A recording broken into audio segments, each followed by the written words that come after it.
1 tahun berlalu, di bawah kepemimpinan Menteri Raja Juli Antoni, Kementerian Kehutanan telah mencapai kondisi yang ideal pada beberapa bagian. Sobat Hijau, yuk inti perjalanan luar biasa 1 tahun terakhir. Di tahun pertama kepemimpinan Menteri Raja Juli Antoni, Manggala Agni Kementerian Kehutanan bekerja sama dengan TNI, Polri, BMKG, BPBD, masyarakat peduli api, dan pihak lainnya bergerak cepat dan efektif untuk mengendalikan titik api. Hasilnya, kebakaran hutan tahun ini berhasil ditekan dibandingkan periode sebelumnya. Bisa dilihat, jika dibanding tahun 2023 dan 2024, luasan kebakaran tahun ini turun sangat signifikan. Rahasianya, kolaborasi. Menanggulangi karhutla tidak bisa bekerja sendiri-sendiri. Semua lini turun tangan. Pemda, TNI, Polri, serta sinergi lintas KL seperti BNPB, BMKG menjadi kunci. Maraknya fenomena wisata alam pendakian gunung di beberapa taman nasional menjadi perhatian Menteri Kehutanan di tahun pertama bekerja. Arahannya tegas, keselamatan para pengunjung atau pendaki. Tahun 2025 ini, lebih dari 1,36 juta pengunjung melakukan pendakian di 42 gunung taman nasional dan taman wisata alam. Menteri Raja Juli Antoni menginstruksikan perbaikan yang sangat fundamental, yaitu membagi jalur pendakian dengan penerapan strata atau grading jalur dan memperketat SOP pendakian. Catatan penting dari Menteri, evaluasi menyeluruh pengelolaan taman nasional dan gunung di kawasan konservasi dilakukan secara inklusif, melibatkan praktisi, akademisi, pemerhati, influencer, dan entusias. Jalur pendakian juga dilakukan grading atau kelas jalur pendakian berbasis risiko. Pelatihan untuk pemandu pendakian juga terus dilakukan dengan melibatkan para ahli. Intinya, aktivitas pendakian jadi semakin seru tapi tetap aman. Terobosan penting di tahun pertama, Menteri Raja Juli Antoni mendorong transparansi dan akuntabilitas pengelolaan taman nasional dan taman wisata alam. Saat ini, 97% taman nasional dan taman wisata alam di Indonesia telah menerapkan sistem pembayaran elektronik atau cashless payment. Transformasi digital ini sekaligus meningkatkan penerimaan negara melalui efektivitas manajemen pemungutan penerimaan negara bukan pajak atau PNBP dari lapangan. Para petani pemegang izin hak akses kelola kawasan hutan melalui perhutanan sosial selama setahun ini juga menjadi perhatian Menteri Raja Juli Antoni untuk naik kelas. 8,3 juta hektar kawasan hutan telah diberikan akses kelolanya pada lebih dari 1,4 juta masyarakat. Kementerian Kehutanan kemudian melakukan pendampingan kepada para pemegang izin perhutanan sosial agar dapat mendirikan kelompok usaha perhutanan sosial atau KUPS.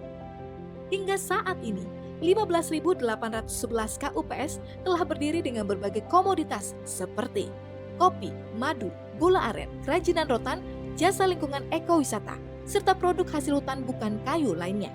Melalui KUPS juga, para pemegang izin perhutanan sosial kini dapat mengajukan modal ke sistem perbankan melalui Green Taxonomy yang merupakan hasil kolaborasi Kementerian Kehutanan dengan Otoritas Jasa Keuangan atau OJK. Melalui perhutanan sosial, Menteri Raja Juli Antoni juga mendorong peran Kementerian Kehutanan dalam mendukung ketahanan pangan nasional melalui skema agroforestry. Dalam setahun ini, penetapan hutan adat terbesar dicatat 70.000 hektar. Jauh melampaui capaian 10 tahun terakhir dengan capaian rata-rata hanya 30.000 hektar per tahun. Yang keren, prosesnya inklusif. Menteri Kehutanan membentuk Satgas Percepatan Penetapan Hutan Adat yang di dalamnya ada unsur pemerintah, NGO, dan akademisi. Menteri Raja Juli Antoni menyebut masyarakat hukum adat merupakan salah satu the best guardian of the forest atau penjaga hutan yang terbaik.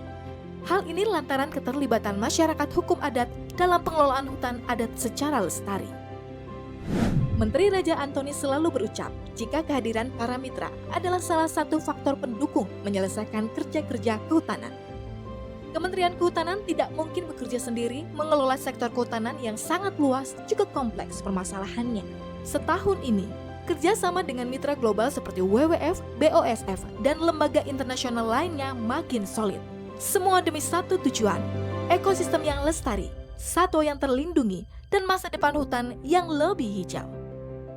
Dalam 1 tahun terakhir, Menteri Raja Juli Antoni juga sangat concern terhadap upaya perlindungan satwa dan tumbuhan liar. Menurutnya, Indonesia sebagai negara mega biodiversity sudah seharusnya memancangkan tonggak kelestarian flora dan fauna sebagai parameter utama kelestarian alamnya. Segala daya upaya dikerahkan secara maksimal.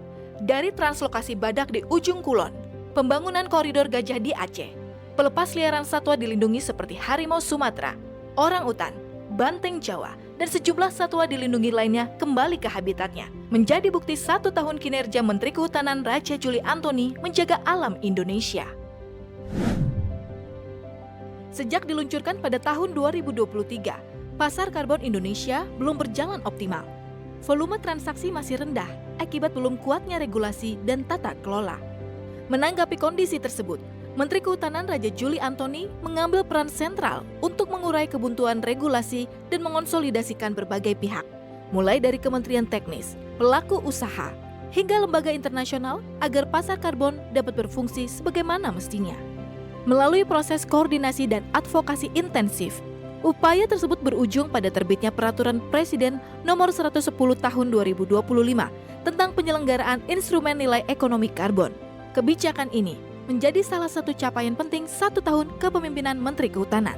Memperkuat tata kelola pasar karbon nasional sekaligus membuka ruang pembiayaan iklim dan investasi hijau.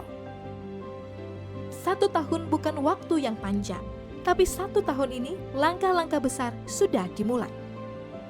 Dalam setahun, langkah-langkah kecil telah menorehkan jejak besar. Hutan lestari, rakyat sejahtera, bangsa berdaulat. Perjalanan ini baru permulaan. 1 tahun Menteri Kehutanan Raja Juli Antoni bersama rakyat untuk Indonesia yang hijau, kuat, dan adil bagi generasi mendatang.